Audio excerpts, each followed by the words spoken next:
Amigos, quiero desearles que ustedes tengan el mejor año 2022, que sea el año del año para que cada uno pueda prosperar, ser mejor cada día, que los objetivos que ustedes se propongan los realicen al cierre del año 2022. Felicidades a cada uno de ustedes. A mi familia, muchísimas gracias. A mi papá, a mi mamá, gracias por el privilegio de haberme traído a este mundo y sobre todo por haberme dado tanta responsabilidad. Muchas felicidades, los quiero mucho. Muchos besos.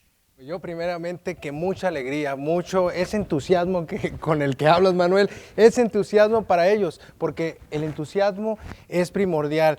Podríamos decir que el conocimiento, las habilidades suman, pero multiplica la actitud, ¿no? Esa actitud, este entusiasmo para el 2022, les deseo lo mejor de lo mejor, siempre, siempre, pero vamos hacia adelante. Me gusta la actitud, me gusta la actitud. ¿Sabía usted, Manuel Ramos, que yo he sonreído más en este programa que en todos los días de la semana? O sea, estamos en esa actitud, ¿no? Un fun place, ¿no? Un lugar donde disfrutamos el tiempo en familia, aquí el tiempo entre profesionales también, pero es importante también, pues, apuntar, ¿no? Hacer esos apuntes, lo que usted quiera realizarse en el 2020 y tener ese corazón también para actuar en sus sueños, actuar en sus pensamientos, y que el 2022 sea un año espectacular para ustedes. ¿Qué digo espectacular? Espectacular, un año explosivo donde todos sus deseos y todos sus sueños se hagan realidad. Ese es el deseo de su amigo y servidor Felitec Michaca. Y en las palabras de Manuel Ramos, que el Señor siga bendiciendo sus vidas. Así es. Adelante, mi querido Reinaldo. Sí, esa energía que produce la oficina y que producen los compañeros, quisiéramos que la tomaran como una meta para ese nuevo 2022 y que sea para ustedes y todos sus seres queridos lo mejor. Y hemos tenido años anteriores, 2020, 2021, incluyendo este año, con demasiados retos, pero hay que mejorar. Recuerden que el sol sale para todos y ese 2022 va a alumbrar para todos. Me gusta que cerremos con esto.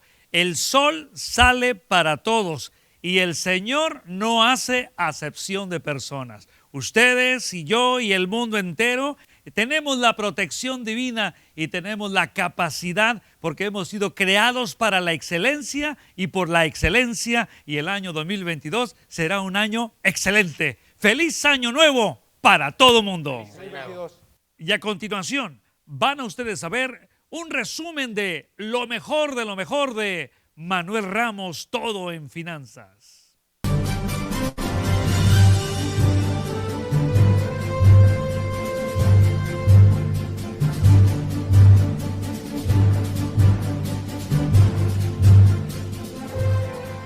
De estos temas y más habla Manuel Ramos, todo en finanzas. Durante los años 60 hubo una explosión con relación a lo que es el desarrollo de la teoría del prospecto con David Kahneman, Tversky y otros más, quienes se dieron la tarea de buscar las formas de cómo coordinar las decisiones y las acciones del ser humano en sus cuestiones cognitivas. Por esa razón, creo que es importante que hablemos con profesionales al respecto para que cada uno de los que estamos conectados y haciendo decisiones diarias, que sean decisiones racionales dentro de un ciclo de vida, dentro de un ciclo económico o financiero y durante una recesión económica que todavía no termina. Bueno, amigos, vamos a ir directamente con Rodrigo García Plata, quien ya está con nosotros, precisamente con nosotras aquí directamente. ¿Qué tal, Rodrigo? ¿Nos escuchas bien?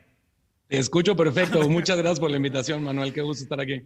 Al contrario, un placer, Rodrigo. Sabemos que tienes mucha preparación, muchos estudios. Eres un maestro de la psicología sistémica. Nos vas a hablar un poquito más al respecto. Tienes una certificación por parte de la FIFA. Me imagino que apoyas y ayudas en las cuestiones psicológicas y de decisiones que tienen los tremendos deportistas, no los futbolistas. Pero también eres coach. Eres coach de transformación de personalidades, caracteres y demás para que las personas puedan tener éxito. Así que, por favor, danos un poquito de tu sabiduría, maestro, para que salgamos adelante. Te escuchamos. Muchas gracias. Yo estaba aprendiendo mucho con tu programa ahorita. Estoy poniendo atención para mis inversiones también. Pero te platico un poquito. Yo empecé como coach transformacional en México. Yo vivo en la Ciudad de México, aunque ahorita estoy en Monterrey. Y empecé como coach de sala a trabajar con gente que lo que quiere es, que no tiene problemas psicológicos, pero lo que quiere es lograr cosas que nunca ha logrado en su vida. Gente que no requiere sentarse a tomar 10 años de terapia, pero lo que quiere es entender por qué por más que trabaja no logra los resultados económicos que quisiera, por qué voltean a ver otras parejas y dicen, yo hago las cosas mucho mejor que ese hombre, por qué su familia funciona mucho mejor que la mía, etcétera, etcétera. Pero me empecé a dar cuenta que el coaching tenía ciertos puntos ciegos. Me gusta mucho y uso muchas de sus herramientas, pero empecé a notar ciertos puntos ciegos.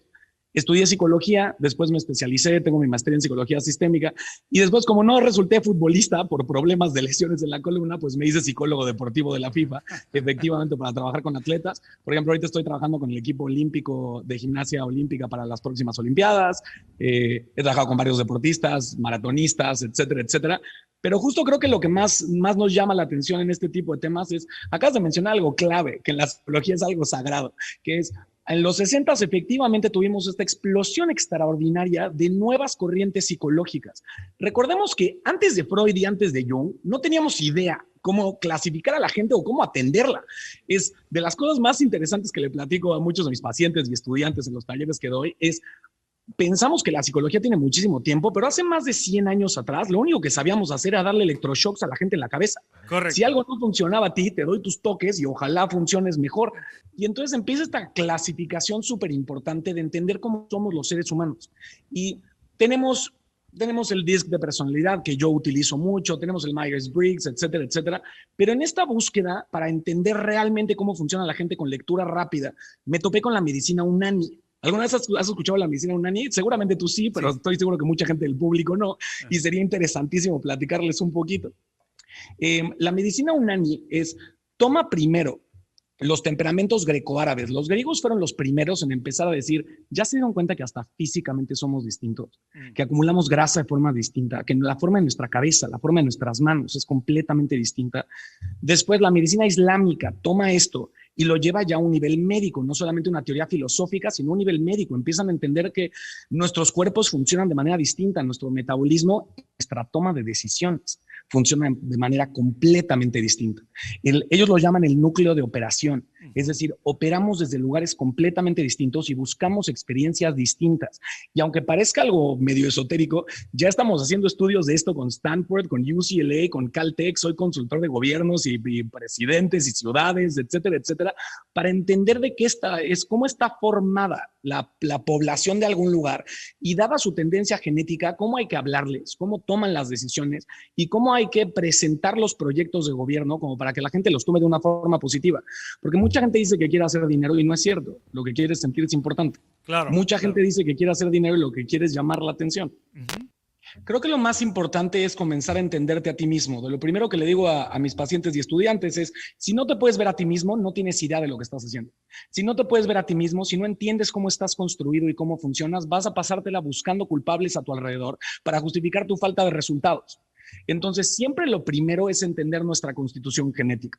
Entonces, la medicina Unani, que viene de la India, que les estábamos explicando hace un momento, lo que hizo fue entender el origen genético de las personas, entender su evolución, pero sobre todo entender su núcleo. Entonces, lo tienen dividido de una forma muy sencilla, lo tienen dividido en 4 polaridades. Hay coléricos, hay flemáticos, hay sanguíneos y hay melancólicos. Y cada una de esas estructuras puedes aprender al punto de poder simplemente ver a alguien y adivinar cómo son, que es mi truco de escenas más importante. Y por otro lado, entonces entiendes tu núcleo de operación. Entonces, por ejemplo, los coléricos. No se dejen llevar por la terminología, son traducciones del griego, no tiene que ver con cólera ni tampoco tiene que ver con ira. Pero cuando decimos coléricos, por ejemplo, tú eres colérico. ¿Cómo son los coléricos? Son súper líderes. Saben lo que quieren y saben lo que están buscando. Requieren ser cuidadosos con las emociones de los demás porque son tan enfocados en el resultado que a veces a muchos de los biotipos dominantes, que yo también soy uno de ellos, se nos olvida que hay biotipos muy sensibles que no están tan enfocados en el resultado, sino que están más enfocados en las relaciones. Entonces, los coléricos lo que quieren son resultados. Les decimos el yo impulso, porque saben lo que quieren, saben a dónde van y son muy buenos líderes. Después tenemos a los sanguíneos, que lo podemos saber incluso, te digo, por características físicas. Si ves mi mano, la palma de mi mano es un cuadrado perfecto. Solo los sanguíneos tenemos la mano así. De hecho, este fin de semana voy a dar un taller explicando esto. Si quieres, al ratito les explico más. Pero los sanguíneos viven en la acción. Entonces, un sanguíneo, como yo, no le pides que tome las decisiones financieras, le pides que se busque un colérico que le explique cómo tomar esas decisiones financieras. Claro. Porque el sanguíneo vive en la experiencia. Para nosotros todo tiene que ver con, quiero hacer algo nuevo, me quiero mover de lugar, quiero estar aquí, quiero estudiar un nuevo tema, quiero descubrir una nueva forma de impactar a la gente, de impactar al mundo, etcétera, etcétera. No necesariamente con resultados económicos. Porque es muy común que los sanguíneos valoren más la percepción de los demás acerca de ellos que sus resultados reales. Entonces son la gente que termina metiéndose en muchísimas situaciones que les llenan mucho el alma, pero no los bolsillos, ni las deudas, ni la tarjeta de crédito. Claro. Y eso puede llegar a ser un tremendísimo problema. Después nos vamos a los flemáticos, y voy a pasar un poquito de tiempo aquí, porque como latinos, el 75% de Latinoamérica es flemático. Por eso la gente nos ve de una forma tan especial, porque los flemáticos lo que valoran son las relaciones y viven de acuerdo a las emociones. Wow. Y entonces, ¿qué ocurre con eso? Tú llegas a cualquier país latinoamericano y si estás dispuesto a escuchar a la gente, vas a tener techo y comida, porque la gente está dispuesto a cuidarte cuando tú demuestras que tienes la capacidad y las ganas de bajar ciertas máscaras y barreras y poderte conectar con la gente. ¿Cuál es el gran problema de los latinos entonces, en general, de acuerdo a nuestra tendencia genética? Que valoramos más la familia que muchas veces el éxito, que valoramos más el compadrazgo que muchas veces el orden, claro, que valoramos más las amistades que muchas veces la ley. Y entonces, dentro de esa estructura, cuando llega un extranjero a Latinoamérica, platica con alguien y dice, me tratan como si fuera de la familia, aquí todos se dicen hermano, todos se dicen tío, todos se tratan como si fueran primos, jamás había habido algo así, se enamoran del país a donde sea que vayan, pero después dicen, oye, ¿dónde está el orden? ¿Y dónde está la estructura? ¿Y dónde está la planeación de esta gente? O sea, ¿de qué vas a vivir el próximo mes? Que son cosas que claro, los flemáticos no piensan porque lo que quieren es estar rodeados de gente y relaciones que los hagan sentir bonito.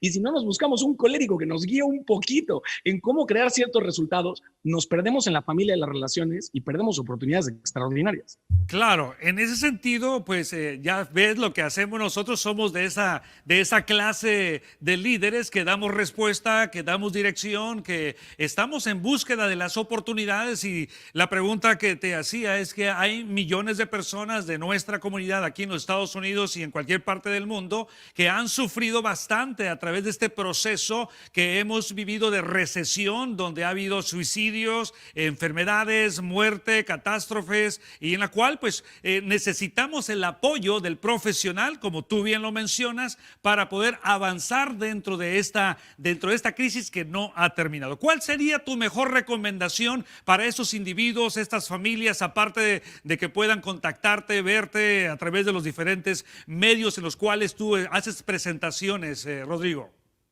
Digo, primero, el paso 1 es, yo soy un convencido de que la terapia requeriría ser canasta básica. O sea, yo de verdad creo que a todos les deberíamos decir, requieres leche, pan, huevo y terapia. O sea, todos requerimos en algún momento de nuestras vidas detenernos y decir, ¿cómo llegué aquí? ¿Qué funciona increíble de mí? ¿Qué no está funcionando? Hay que hacer un presupuesto también, ¿eh? Porque para leche, pan y huevo y la terapia hay que hacer presupuesto. Aquí cada zapatero a sus zapatos, pero sí, tal cual. Estoy de acuerdo, pero requerimos esta parte terapéutica, me refiero, obviamente la financiera es importantísima porque sin certeza económica de nada sirve toda la terapia que hayas hecho. Claro. Pero honestamente, y mira que te lo dice un terapeuta, pero lo interesante en todo este tema es hasta que no entendemos un poquito de cómo nos creamos a nosotros mismos, nuestra personalidad y nuestra identidad, no entendemos los famosos significados que vamos creando. Recordemos algo, somos máquinas creadoras de significado. Le estamos dando significado a todo el tiempo. O sea, nuestro hijo no hace algo que le pedimos y lo primero que preguntamos es ¿por qué? ¿Por qué no hiciste la tarea? Como si yo requiriera saber por qué no la hiciste. Lo único que quiero es que la hagas. No necesito que me des un significado. Pero si le enseño desde chico a mi hijo a crear significado, nos convertimos en las famosas meaning making machines, como dicen muchos de mis maestros, maquinitas creadoras de significado. Y entonces lo que termina ocurriendo es que le damos un significado al dinero, le damos un significado al fracaso, le damos un significado a la soledad. No nos matan los eventos, nos matan las interpretaciones. Nadie se muere por perder a su pareja, pero si la interpretación que le das a la muerte de tu pareja o a la pérdida de la relación es que tu vida ya no vale la pena y te pones a escuchar toda esa música victimosa que tanto nos gusta a los latinoamericanos con respecto a la pérdida de la relación, bueno, pues felicidades, ahora la pérdida de tu relación significa que tu vida no vale nada y aparte estás cantando esas canciones todo el tiempo. Si generas esos significados, Claro. tu vida se va a convertir en eso. Si la pandemia se acaba de convertir en el problema más grande de tu vida, bienvenido a la crisis más importante que jamás has vivido. Hasta que no notas los significados que has creado, no entiendes para qué usas a las cosas. Creo que la libertad extraordinaria en la que viven los seres humanos que trabajan en sí mismos es entender que los eventos son neutros, tanto económicos como emocionales, como relacionales, como conductuales, lo que sea. Los eventos son neutros, no significan nada.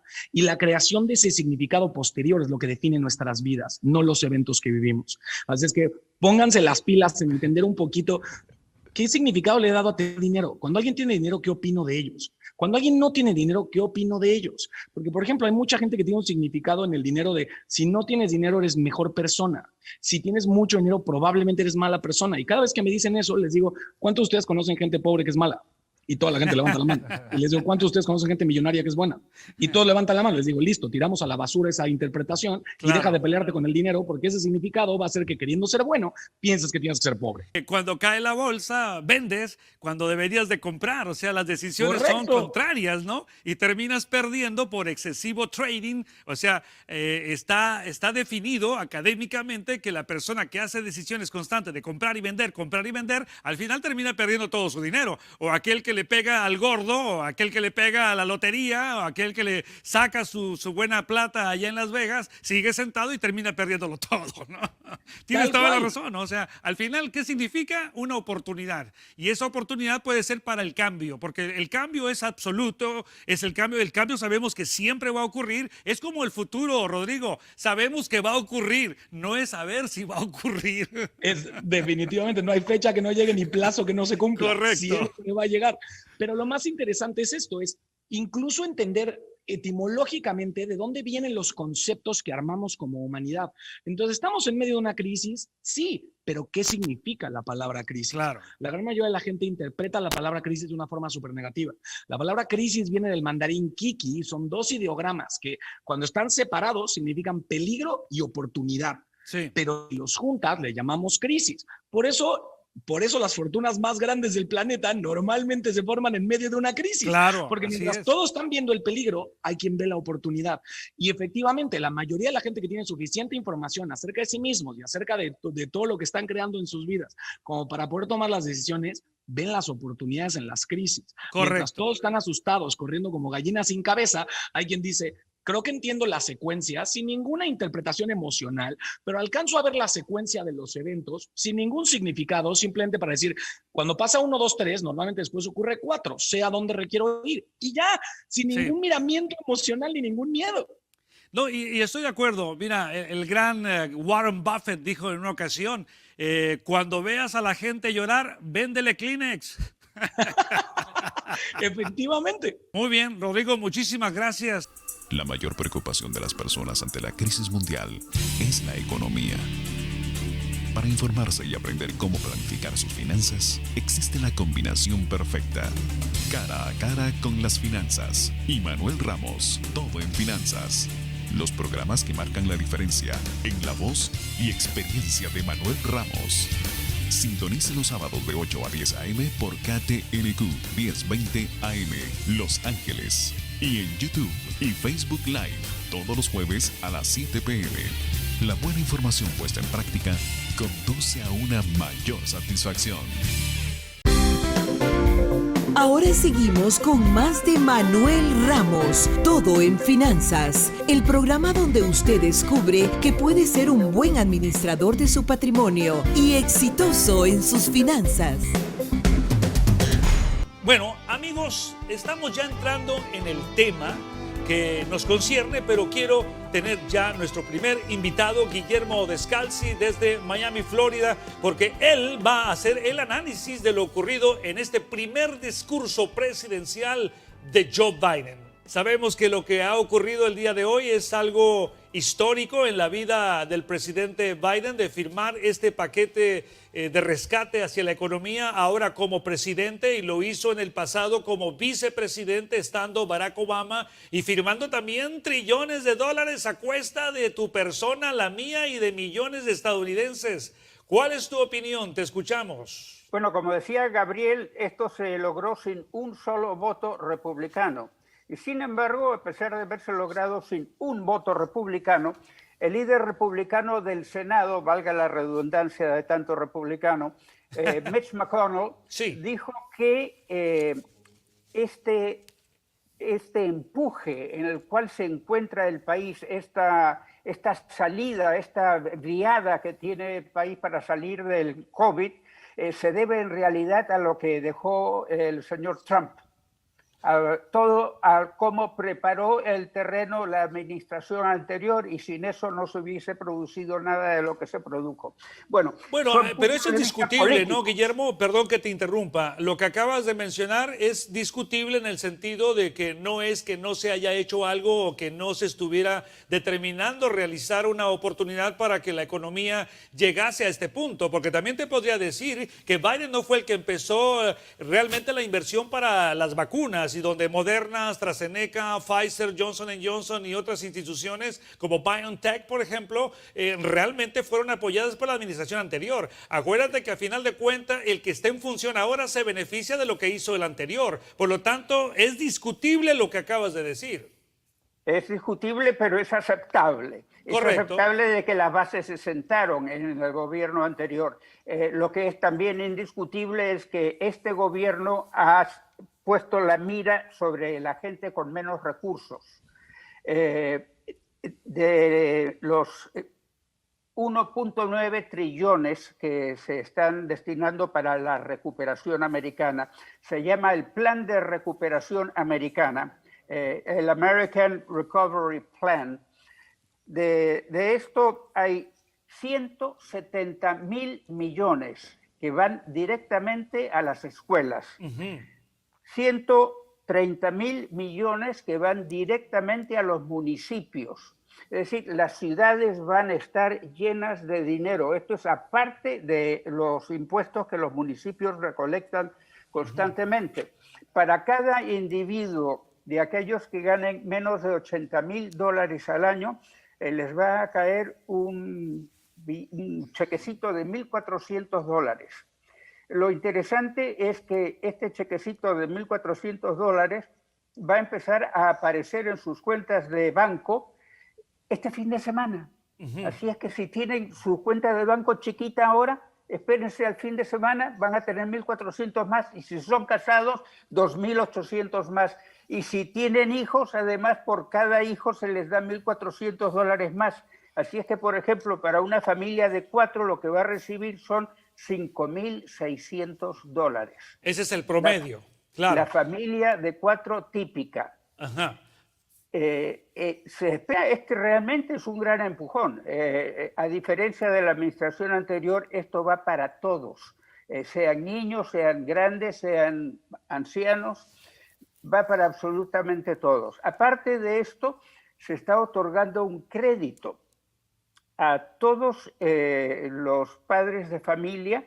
Se está otorgando un crédito de $3,000 por hijo.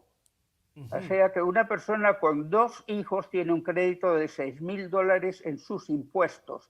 A la hora de hacer su declaración de impuestos, usted deduce $6,000 de la cantidad que debía de pagar. Eso es lo que es un tax credit, si no me equivoco. Para los menores de 6 años, el crédito es mayor todavía. Es de $3,600 por menor.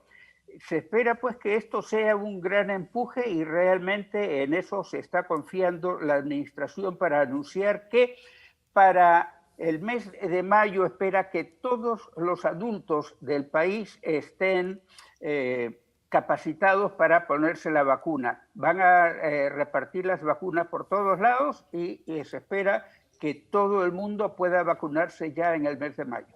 Bueno, creo que este es el punto más interesante, ¿no?, de lo que hemos escuchado el día de hoy en el mensaje, ¿no?, que a partir del mes de mayo en adelante ya estaría una gran parte de la población con el acceso a la vacuna y que además eso va a traer una interacción mejor entre los vacunados y además que el engranaje de lo que llamamos nosotros la cadena de producción y de consumo con este capital en mano y que se pueda colocar en el bolsillo de los empresarios y los productores, etcétera, etcétera, pues tengamos una economía que pueda tener resultados favorables. De hecho, quiero decirte que ya algunos grandes analistas de las grandes casas de bolsa, Goldman Sachs, Morgan Stanley, Bank of America y Citigroup, ya están diciendo cuál sería el repunte que tendría el Producto Interno Bruto del país para el cierre de este año. Así es que no hay duda que esto va a llevar un cauce de reactivar mejor la economía, que está muy dañada, y evitar una doble recesión, porque no hemos salido de la recesión post-COVID, estamos precisamente en vísperas de que se pueda evitar esta segunda recesión en medio de otra recesión. Así es que imagínate, estamos recesionados, mi queridísimo Guillermo. Bueno, ¿qué les parece ahora, amigos, si vamos a una pausa comercial? Les recuerdo que todos los sábados estamos en Univisión Radio en 1020 AM del Cuadrante aquí en Los Ángeles, para que ustedes se conecten con nosotros y continuemos estas pláticas a través de Cara a Cara con las finanzas. Así es que regresamos después de esta pausa. Usted puede conectarse con Manuel Ramos para interactuar e informarse a través de Facebook Ramos Economía. Ramos Economía. Pues bien, vamos a continuar con nuestra ruta de viaje de todos los jueves de 7 de la noche en adelante aquí en su programa Manuel Ramos, Todo en Finanzas. Y en esta ruta quisimos poner algo muy especial para ustedes. Tan especial que ya la tenemos con nosotros directamente y en vivo desde su hogar hasta este estudio, a la gran periodista, a la reconocida periodista Gabriela Teissier. Gabriela, muy buenas noches. ¿Cómo estás, Manuel? Gracias por incluirme en tu programa. Gracias. No, al contrario, nos sentimos muy contentos. Yo sé que la comunidad te reconoce, saben quién eres, y para aquellos que por primera vez te están viendo, te van a escuchar el día de hoy en este programa de economía, política, finanzas, etcétera, etcétera, pues quiero presentarles a Gabriela Teissier, quien está dirigiendo actualmente el programa Primera Plana, en primera hora, del canal 34 Univisión Los Ángeles. Háblanos de esto, Gabriela, si eres tan amable. Pues bueno, empezamos bien tempranito, revisando, claro, lo que está haciendo encabezados a nivel mundial, a nivel local. Y empezamos al revés, empezamos a nivel local, micro atender a la gente de Los Ángeles. Después nos vamos con todos los condados circunvecinos, el estado de California, la nación y luego el mundo, ¿no? Y vamos formando un programa de 2 horas noticioso. Es como un tren sin frenos, Manuel. Una vez que arranca no hay ni quien lo pare porque pasan de todas cosas allí. Entonces la idea es que nos toque en la mañana, a las 5 de la mañana, recibir a la gente con información que es importante para que tomen decisiones importantes para su vida el resto del día. Ya me hablaste un poquito, ¿no?, de la idea general de las 2 horas, de cómo se conducen. ¿Cuál es la esencia en sí de lo que más te apasiona en esas 2 horas como periodista? Me interesa mucho que la gente tome la información y la pueda aplicar a su vida. Porque yo te puedo hablar aquí de las, no sé, de los pajaritos de China y si eso no tiene ninguna relevancia para ti, pues igual si el pajarito está bonito, lo ves, ahí te quedas viéndolo y ya, y adiós. El chiste es que ¿por qué es esta noticia relevante para ti el día de hoy? ¿Para qué puedes usarlo y por qué te estoy dando esta información a ti el día de hoy? Entonces, fíjate, no, adelante, termina.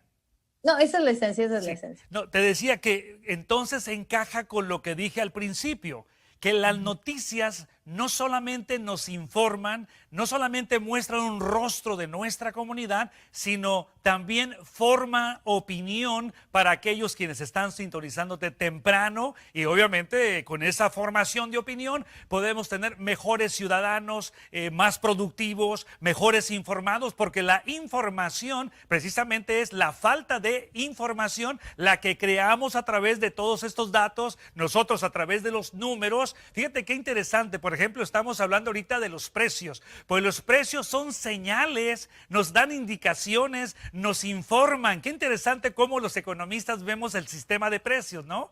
Y a través de la noticia es como la noticia te muestra el rostro y la transformación de una comunidad que siempre está sedienta de algo nuevo, que algo que venga a darle ese pie hacia adelante en búsqueda de su felicidad y de su prosperidad.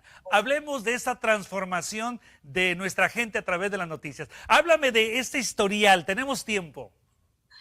Mira, te voy a contar. Para mí fue una sorpresa cuando yo llegué de México para acá, un poquito más de 20 años atrás. Yo llego aquí y me encuentro con una comunidad mexicana que yo no había conocido en México.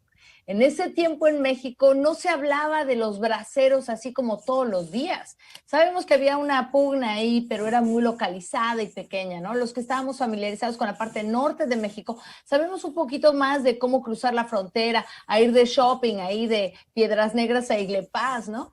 Cruzar la frontera y luego en Ciudad Acuña y del Río. Pero mucha gente no conoce esa parte, o sea, vuelas directamente desde México hasta Los Ángeles, hasta Houston, haces un shopping, llenan sus 5 maletas y se van de regreso y se acabó. Pero de saber de quién es la comunidad mexicana que vive aquí, de verdad que para mí fue una sorpresa. Wow. Ahora, me encontré con un grupo de gente maravilloso, gente muy conocedora, gente muy trabajadora, que estaba echando para adelante y que quería traer a más hacia adelante, ¿no? A traer a más gente con ellos. 20 años después, aquí estamos en medio del COVID, todavía tratando de sacar la reminiscencia de lo que había en el 2020, ¿no? Y en los últimos números, por ejemplo, de Latino Donor Collaborative, esa organización sin fines de lucro en la que yo me apoyo mucho para mis números, sé que hacen un muy profesional trabajo y yo me apoyo mucho en lo que ellos dicen. Entonces, considerando que los latinos somos responsables del 82% del crecimiento del trabajo que se hace en esta nación, es importantísimo, ¿no? Claro. Si te das cuenta que el 31% de nuestros jóvenes, nuestras chavas eran las enfermeras que estaban allí, ¿no? Wow. Si te das cuenta que el 32%, ¿cuánto es? El 35% de la gente que trabaja en la agricultura son de origen mexicano, y el crecimiento, o sea, cuando yo me enteré, el GDP latino de los Estados Unidos, que era 2.3 trillones de dólares en el 2018, yo dije, ¿dónde está esta gente? ¿En qué están gastando este dinero? ¿Qué están Fíjate, produciendo? Gabriela, perdón que te interrumpa, pero esos datos que estás brindando es donde a profesionales, como el caso de tu servidor y mi equipo de trabajo, nos viene forzando a que nos preparemos más sobre una gran realidad, que nosotros hemos sido los primeros aquí en Estados Unidos, no hemos sido segundos, no somos de segunda mano, somos los que empezamos con todo esto y somos los que estamos de nuevo hispanizando a los Estados Unidos. Y ahí hay un tremendo temor de todos los políticos, ¿no? Por el poder adquisitivo, el poder de compra, el poder de inversión. Además, las mujeres en los últimos 15 años, la mujer latina se ha colocado en número 1 en la creación de empresas. Imagínate, todos esos datos que tú estás brindando y los datos que siempre están a la mano de todo mundo, nos da a conocer que no somos una carga para este país. Somos gestores y somos engendradores de nuevas fuentes de trabajo. Estamos trayendo algo nuevo que la comunidad más vieja, que vienen siendo los blancos, necesitan para el futuro, la fuerza laboral. Imagínate que para el año 2060 se prevé que seríamos 130 millones de hispanos en esta economía, con un poder de consumo obviamente sin precedentes. Y regresando a los datos, y a mí me encanta y me fascina pensar que el 86% de las mujeres latinas dicen que ellas hacen las decisiones económicas en su casa, así es que ahí está. Ahí está el control, ahí está el control. Lo primero que me dijo ayer mi hija, papá, ya sabes a dónde voy, y voy a obtener los mejores grados porque quiero terminar en una excelente universidad. Fíjate que el Banco Mundial dio a conocer que ya está el número de mujeres a nivel mundial ha sobrepasado lo que es la inscripción universitaria contra los hombres. Ya no quiero seguir más porque si no, mi panel de aquí se va a molestar también. Bueno, vamos a hablar con los muchachos también aquí en el panel. ¿Qué les parece las impresiones que nos está dando Gabriela acerca de la mujer hispana en la economía? Interesante, ¿no? Es la base, ¿verdad? El futuro, bueno, el impacto que tiene la mujer en nuestra economía es Una bendición, ¿no? Es una bendición y el ver el desarrollo profesional que estamos viendo entre ellas es increíble. Lo único que no me gustó es que el 85% dice Gabriela que hacen decisiones por... ¿En la casa ¿En también? la casa? ¿En la casa también, Manuel? Pues en todos lados. Es que es en la casa, en la oficina, hay que tener a la mujer siempre a tiempo. Dígame su opinión. Yo quiero decir un comentario. A ver. Quisiera... pues Dios básicamente nos dio respuesta a la oración. Queríamos la mujer en este programa y finalmente se nos da Oye, una es mujer en cierto, este ¿verdad? programa. ¡Wow! Gracias, Gaby. Gracias, Gaby. Oye, no puedo aplaudir, pero qué bárbara, ¿eh?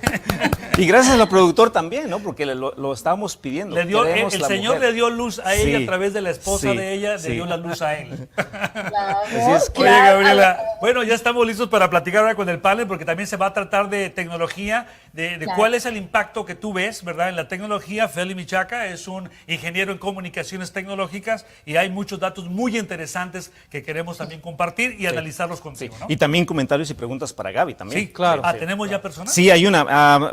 Luis Aguirre dice, buenas noches, la televisión e información forma ideas y paradigmas. Por eso los reporteros tienen que tener mucho cuidado con los datos que dan a la comunidad, verificar la información. La pregunta es, ¿cómo es que Gaby puede balancear lo que hay que dar a la gente y lo que no hay que dar a la gente? Allí tienes una buena pregunta, Gaby. Eso es algo bien, bien delicado y gracias por la pregunta y a todo mundo que tenga preguntas de esas, siempre son bienvenidas las preguntas duras, porque nos gusta tomarlas de frente. Por supuesto, las noticias, y mire que ha cambiado mucho. Una de las cosas que comentamos, Manuel, era que íbamos a discutir un poco cómo han cambiado las cosas a lo largo del tiempo. Antes los periodistas se limitan justamente a darte nada más los datos. Hace no mucho tiempo las cosas empezaron a cambiar un poco. Y claro, hay periodistas que se convierten en activistas, que es una cuestión completamente separada. Pero cuando llegan las redes sociales, el momento en que entra la digitalización del mundo y en el momento en que los periodistas son también personas de carne y hueso y no nada más alguien que está en la televisión dándote los datos, en ese momento se rompe la barrera y de alguna manera hasta el propio televidente y el propio consumidor pide que seas una persona real de carne y hueso y que si está pasando lo que esté pasando, te conmuevas o te enfades o reacciones. Entonces te dicen, ¿cómo no vas a reaccionar si tu comunidad está siendo oprimida? ¿Cómo no vas a celebrar si la Miss Universo es mexicana? Claro. O claro que voy a decir, somos las mujeres más bonitas del mundo. ¿Cómo no? Sin duda. O sea, sin duda. Y eso es absolutamente, no lo debería decir. En un mundo perfecto, como periodista, yo debería decir, ¡ay, qué bueno que ganó México! ¡Hello! No, yo soy mexicana, qué bueno que somos las mujeres más bonitas del mundo.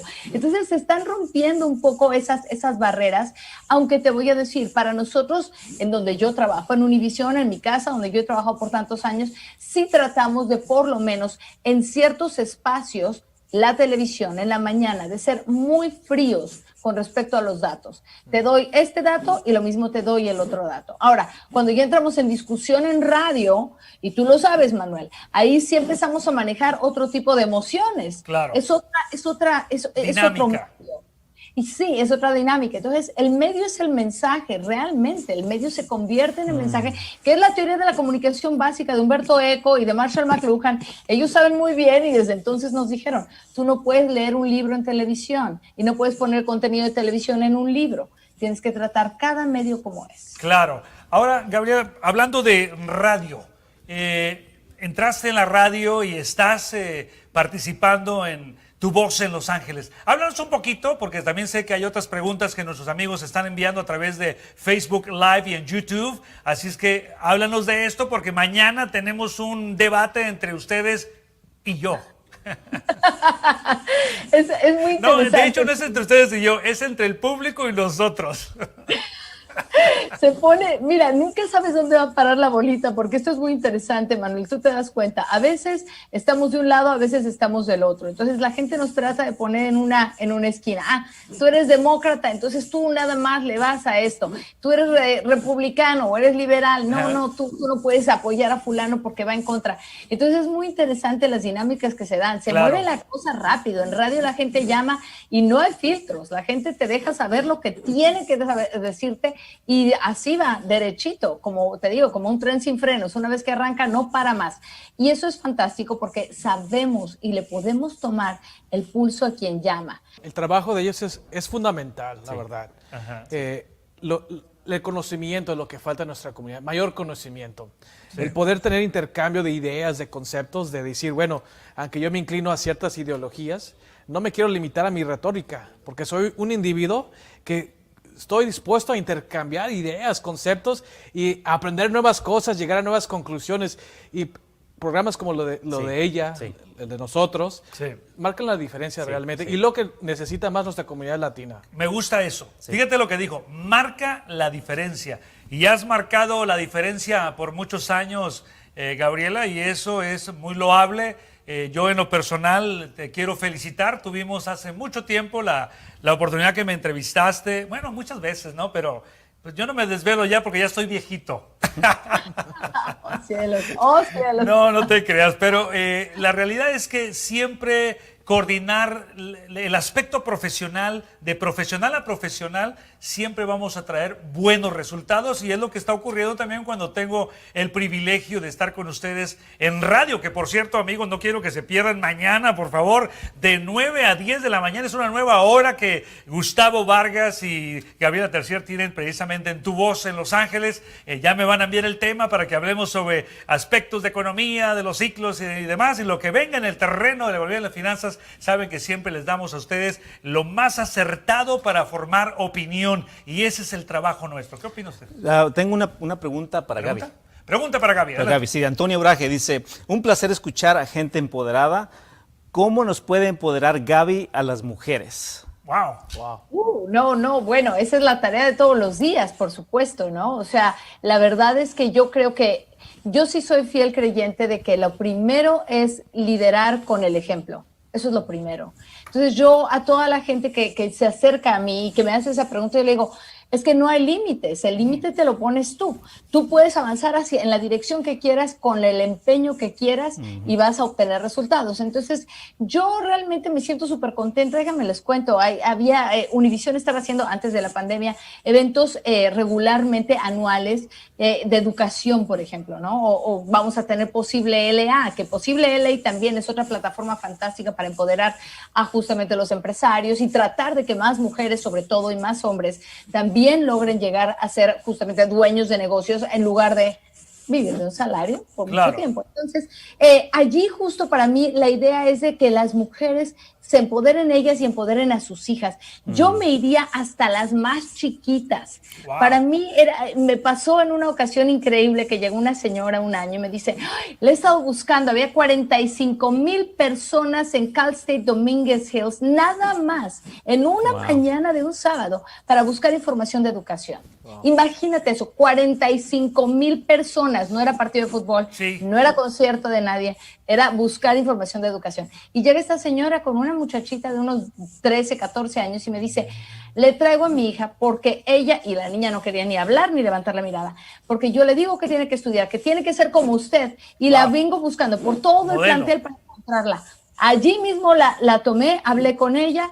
Mira que regresó 3 años después al mismo lugar a decirme, mi hija ya está en la universidad, estoy tan agradecida con usted, se graduó de la high school, acaba de entrar a la universidad y yo estoy feliz por eso. Yo decía, wow, o sea, es increíble lo que había pasado, ¿no? Unos cuantos años después tú te das cuenta del impacto directo que se tiene, ¿no? Entonces es increíble porque sí se puede empoderar a alguien dándole esas palabras de aliento diarias, es diaria, la tarea es diaria.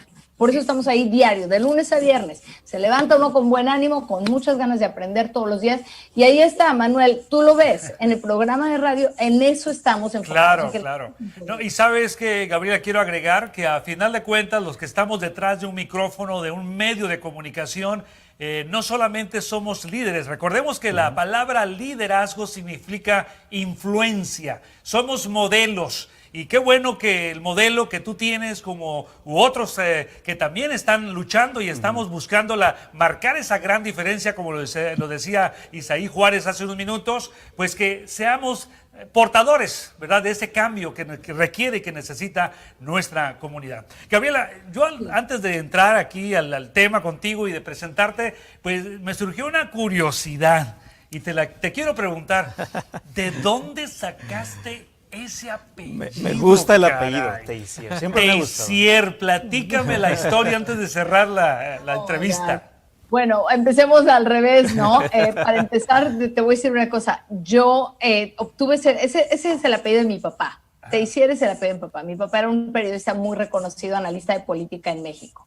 Wow. Por años mi papá hizo análisis de política muy intensa, es autor de libros, hay bibliotecas con su nombre, ¿no? Entonces, él es hijo de otra señora, Juanita Flores Teissier, casada con el señor Teissier que vino de Francia, y ella era la directora de la Normal Superior del Estado, imagínate, la directora de la Escuela de Maestros. Entonces, allí me viene a mí toda la inspiración. Entonces, cuando yo llego a Estados Unidos y me dicen, bueno, es que Teissier no es un hombre latino, ¿cómo te vamos a poner a ti a trabajar en los medios latinos con un apellido así que no suena latino?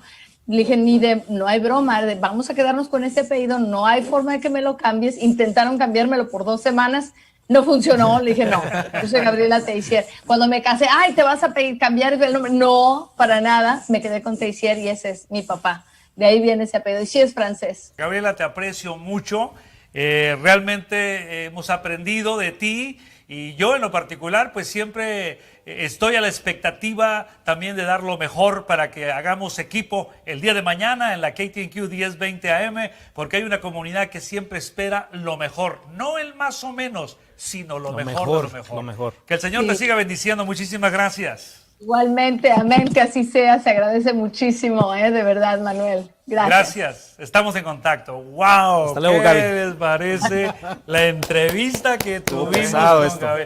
Oigan, nunca había entrevistado yo a alguien así como él, de verdad, yo me siento orgulloso.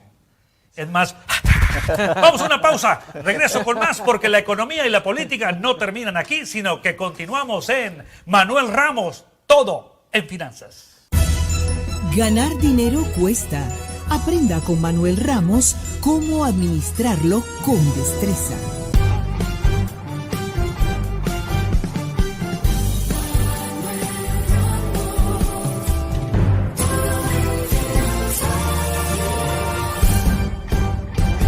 Y ahora sí, tenemos aquí con nosotros en vivo y en directo al gran César Vidal. César Vidal, muy buenas noches, gracias por estar con nosotros aquí en este programa. Va a ser un programa interesantísimo, ya lo sabemos, y vamos a sacar lo mejor de César Vidal. ¿Te parece? Bueno, vamos a intentarlo por lo menos, encantado de estar aquí. Decía al principio del programa, César, que hay términos que los confundimos o los pasamos a la ligera y los utilizamos de una forma en la cual muchas veces ni siquiera sabemos lo que significa la agenda globalista con lo que es la globalización. ¿Podríamos entrar en el tema para que nuestra gente ya pueda enviar preguntas, comentarios y dar respuesta al respecto, César? Pues sí, además yo creo que has planteado una cuestión previa que es enormemente importante dejarla clara. Una cosa es la globalización y otra cosa es la agenda globalista. La globalización es un fenómeno, en términos generales, muy positivo. Es el fenómeno que hace que yo, por ejemplo, utilice zapatos mexicanos al mismo tiempo que puedo llevar unos pantalones americanos, o que me comunico con el Perú o con Bolivia o con El Salvador a través de Internet, o que mis libros, que a lo mejor ha editado una editorial de Tennessee, pues los puedan comprar en España, en Italia o en el Japón. Ese es un fenómeno magnífico, es algo en términos generales muy positivo. La agenda globalista es distinta.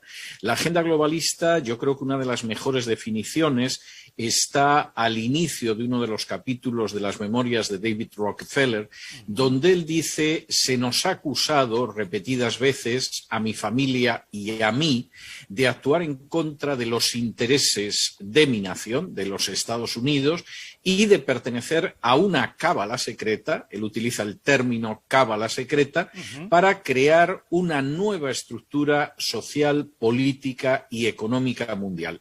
Un solo mundo, si ustedes quieren, dice. Y cuando llega a ese punto, él dice: bueno, si esa es la acusación, me declaro culpable y estoy orgulloso de ello. La agenda globalista es algo distinto, es el intento de que una cábala secreta, de nuevo insisto, es el término que utiliza el propio David Rockefeller, finalmente cree una estructura que englobe al conjunto del mundo, una sola estructura económica, social y política que efectivamente pues está controlada y manejada por encima de los estados y por esa pequeña cábala. Y en el resto de las páginas de ese capítulo, David Rockefeller dice que terminó la historia de los estados-nación. Eso tuvo su utilidad en el siglo XVIII, en el siglo XIX, algunos años en el siglo XX, pero eso se va a acabar, y cuenta su papel en algunas de las grandes organizaciones globalistas, como ha sido, por ejemplo, la Comisión Trilateral, el Club Bilderberg, etcétera, etcétera. Claro, y yo veo que la globalización, como bien lo has definido, nos ha ayudado a progresar a las naciones y a tener ese intercambio, y como decía el gran David Ricardo, ¿no? Los factores de competitividad, las cuestiones de competencia que nos ayudan precisamente a suplir necesidades entre naciones y que al final, pues eso nos ayuda a progresar. Si yo no lo tengo, tú lo tienes. Totalmente. Y por esa razón tenemos a un César Vidal de aquel lado y yo de este lado y hacemos un producto excelente que beneficia a los demás. A final de cuentas se trata de eso, ¿no? Sin embargo, esta ruta, este camino del que se marca a través del Foro Económico Mundial de Davos sobre esta agenda, háblame al respecto para que nuestra audiencia pueda ir pensando de qué es lo que está detrás de estas mentes que han establecido parámetros para que yo pueda vivir según ellos y no mi forma de pensarlo y de demostrarlo. Bueno, la agenda globalista se ha expresado en distintos documentos y en distintas instituciones. La Agenda 2030, por ejemplo, que es una agenda que ya hay gobiernos, por ejemplo, el caso del español, que tiene hasta ministerios dedicados a avanzar en esa Agenda 2030, sería la versión de la Organización de Naciones Unidas de la agenda globalista. Pero el Foro de Davos, o el Foro Económico Mundial, que es como se conoce oficialmente, ha desarrollado su propia agenda globalista, a la que denomina el gran reinicio o el gran reseteo, según como quieras traducir del inglés ese Big Reset. Yo sugeriría a la gente, porque me parece que es lo más elocuente a la hora de explicar esto, que vaya a mi blog, a cesarvidal.com, y que teclee en el buscador la frase "no tendrás nada", porque ahí aparece un vídeo del propio Foro de Davos en inglés, pero nosotros le hemos puesto subtítulos en español para los que desconocen el inglés, donde dice cómo va a ser el mundo en el año 2030. Lo primero que nos dicen es que no tendremos nada y seremos felices. You will nothing and you'll be happy. Es Ahora, decir, en ese aspecto, César, que acabas de mencionar, que es, vamos a decir que la bandera, ¿no? Como se presenta esta agenda, tuve a bien de estar recientemente con varios manejadores de fondos aquí en Estados Unidos, y entre ellos las grandes corporaciones, te hablo de Blackstone, de BlackRock, hablo de los grandes que están comprando prácticamente ciudades por miles de propiedades, y ahora que dices esto me lleva a pensar que no seré dueño de la propiedad, pero podré rentarla. ¿Se refiere a esto, esta agenda? Ese es el segundo aspecto, es decir, no va a tener usted nada en propiedad y será feliz. Segundo, va a poder alquilar todo, va a poder rentar todo. Ese es el segundo aspecto. El problema es que la desaparición de la propiedad privada históricamente sabemos que va de la mano de la desaparición de la libertad. Claro. Y el que no quiera ver eso, pues ciertamente cierra los ojos ante la historia. Se nos advierte de que los combustibles fósiles van a desaparecer, vamos a dejar de utilizar el petróleo. Se nos dice también que nos olvidemos de consumir carne, es decir, en algún momento puede que comamos algo de carne, pero ya nos podemos ir olvidando de esto, y supongo que eso, por ejemplo, a Bill Gates le dará mucha alegría porque se ha convertido en el mayor terrateniente de tierras de cultivo de los Estados Unidos, o sea que supongo que se estará frotando las manos. Se nos habla de que va a haber una inmigración descontrolada de 1.000 millones de personas sobre Occidente. Si esto significa, por dividirlo 50-50, que 500 millones van a saltar a Norteamérica y otros 500 millones a Europa Occidental, no quiero pensar lo que va a quedar después de eso, porque sería el asalto migratorio más grande de toda la historia.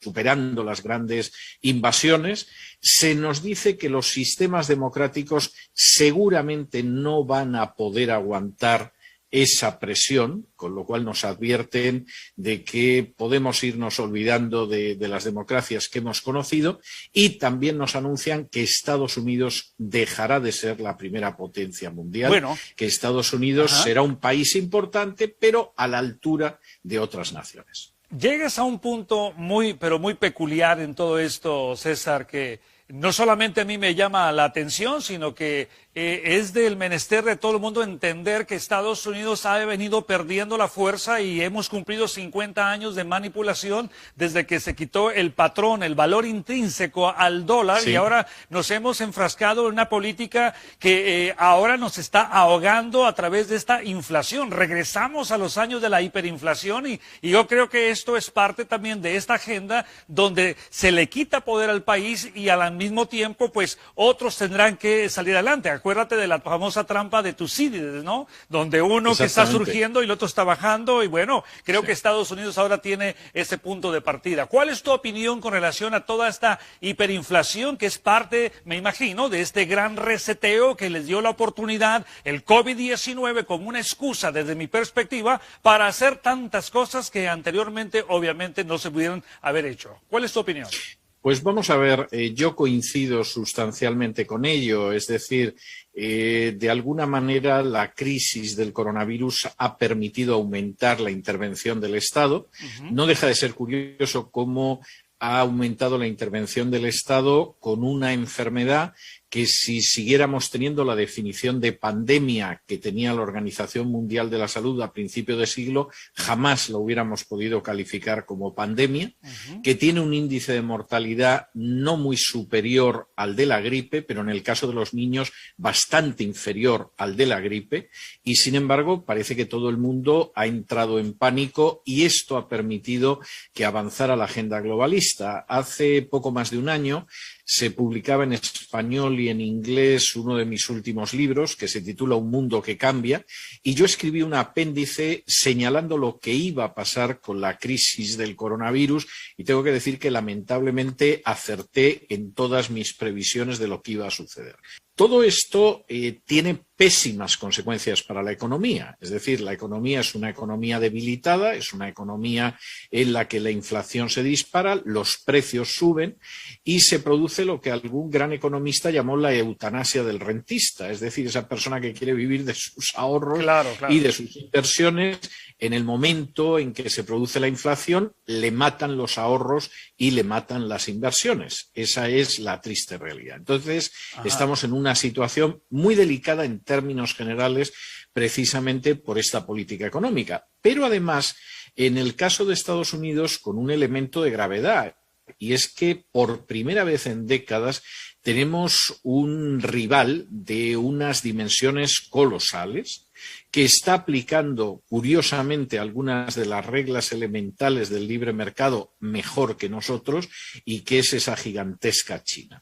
Entonces, que en China los impuestos sean más bajos que en Occidente. Sí, César, lo interesante que acabas de mencionar es que cómo ellos están aplicando, ¿no?, los parámetros del capitalismo o del libre comercio, siendo un Estado comunista, ¿no? ¿Realmente nos dirigimos a este camino de servidumbre? Yo creo que no hay la menor duda. Camino de servidumbre, como tú bien sabes, es el título de uno de los grandes economistas de la escuela austriaca, de Hayek. Y además él supo ver con enorme claridad que el camino de servidumbre en los años 20-30 del siglo XX no solamente era el régimen comunista que había en la Unión Soviética, sino que la política que se aplicaba en la Italia de Benito Mussolini, en la Alemania de Hitler, también era una política socialista, y lo que es más importante, esa política socialista se podía aplicar dentro de lo que él llamó la insoportable arrogancia en el mundo capitalista, con consecuencias terribles, porque en última instancia a lo que llevan es a la servidumbre. Estados Unidos va a pasar una situación económica muy difícil, va a haber un incremento del desempleo y va a ser en el peor momento, porque compite con una China que por supuesto, sí que respeta las leyes del mercado y por eso le va muy bien y por eso nos está adelantando en sectores tan estratégicos como es, por ejemplo, la tecnología. Sí. ¿No considera, César, que esto de la digitalización y ahora los bancos centrales se están enfrascando en la idea de traer monedas digitales, como ya lo mencionaste, el e-renminbi o el yuan o bien la e-corona, etcétera, etcétera? ¿No crees que esto es parte de este proceso del gran reinicio de la economía y sacar los efectivos que existen y controlar más las actividades? Ya ves lo que acaba de decir el presidente Biden recientemente, de que quiere que el IRS pueda controlar las actividades de $600 de los ciudadanos estadounidenses. Me da risa, en lugar de poner atención en otros problemas mayores, ¿no? Bueno, vamos a ver, esto ya es verdad en otros países. Sí. Es decir, por ejemplo, en España, desde hace años, y además con un gobierno que se suponía que era de derechas, pero que llevó a cabo una política económica que rebasó por la izquierda el programa del Partido Comunista Español, esto hay que recordarlo, hubo un ministro de Hacienda absolutamente nefasto que causó un daño increíble al país y que estableció que es ilegal no solamente que tú hicieras transacciones por más de 1.000 euros, que no fueran por banco, sino que no puedes tener más de 1.000 euros en tu casa. Wow. Entonces, claro, ¿qué se pretendía con esto? Por un lado, controlar las economías domésticas, pero por otro lado, entregar a unos bancos que estaban muy debilitados y que acababan de recibir un rescate de la Unión Europea, entregarles el dinero de todo el mundo para que cobraran comisiones por los pagos más ridículos. Ahora, César, en el terreno de la política, tu perspectiva, ¿hacia dónde se dirige todo esto? Con la agenda globalista, al final terminamos entonces siendo un país más que no tendría el control, no tendríamos la hegemonía, sino que sería una perspectiva supranacional, tú lo mencionaste. ¿Cuál sería esa figura que tú puedes ver? Yo creo que eso es innegable. Yo creo que eso es innegable. El anuncio del Foro de Davos de que Estados Unidos deja de ser una potencia hegemónica es claro. Es decir, Estados Unidos es un enemigo, por razones objetivas, de las metas de la agenda globalista que pretende convertir a las distintas naciones en simples protectorados, en simples colonias controladas por eso que David Rockefeller llamaba la cábala secreta.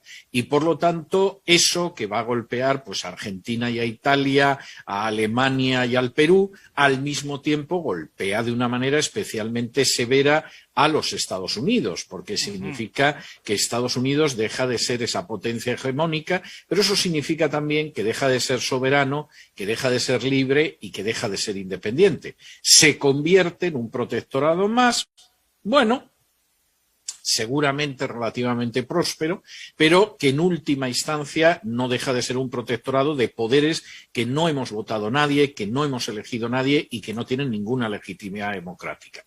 César, finalmente, recomendación para aquellos que están ya con la información y aquellos que dicen tengo miedo, porque el miedo es parte también de esta ruta, de esta agenda, ¿no?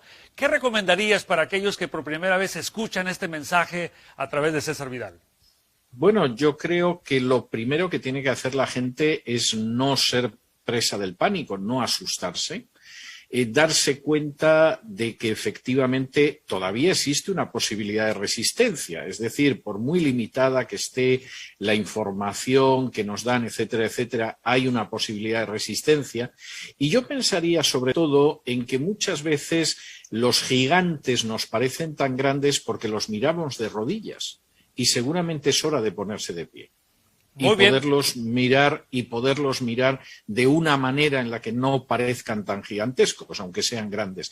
Y eso es algo que el ciudadano tiene que darse cuenta. En estos momentos está viviendo en una época esencial para su libertad y para su prosperidad y también para la de sus hijos. César Vidal, excelente. Yo creo que esta información no terminaríamos en días si escudriñamos más y más esta agenda y los rostros detrás de la agenda. Nos has dado un panorama y pues quisiéramos tener más oportunidades de que nuestra gente te siga escuchando, que te conozcan, los que están aquí a nuestro alrededor, me refiero aquí en Los Ángeles, tienes un público tremendo. ¿Por qué no nos das tus redes sociales para que te puedan también visitar? Sí, la gente puede seguir Por supuesto, mi blog es cesarvidal.com, mi canal de televisión por suscripción, que es cesarvidal.tv, y en mi programa de radio, La Voz, aparece en distintas redes sociales, incluida YouTube, iVoox, etcétera, y es un programa diario de radio donde tocamos todos los días en una sección específica cuestiones de tipo económico. Luego abordamos la política, la cultura, etcétera, pero hay una sección específica de economía para hablar de lo que ha decidido la Reserva Federal, el Fondo Monetario Internacional o el Banco Central Europeo. Todos los secuaces, en pocas palabras. Me acaba de dar todos los nombres que son los secuaces de esta agenda y los que controlan y quieren controlarnos aún más. Imagínate. Es así, es así. César Vidal, muchísimas gracias. Que el Señor te siga bendiciendo. A ti. Estamos en contacto. A ti ha sido un placer estar aquí. Que el Señor nos bendiga. Gracias igual. Así concluye Manuel Ramos, Todo en Finanzas, el programa creado para enseñar sobre economía y finanzas a la comunidad hispana de los Estados Unidos.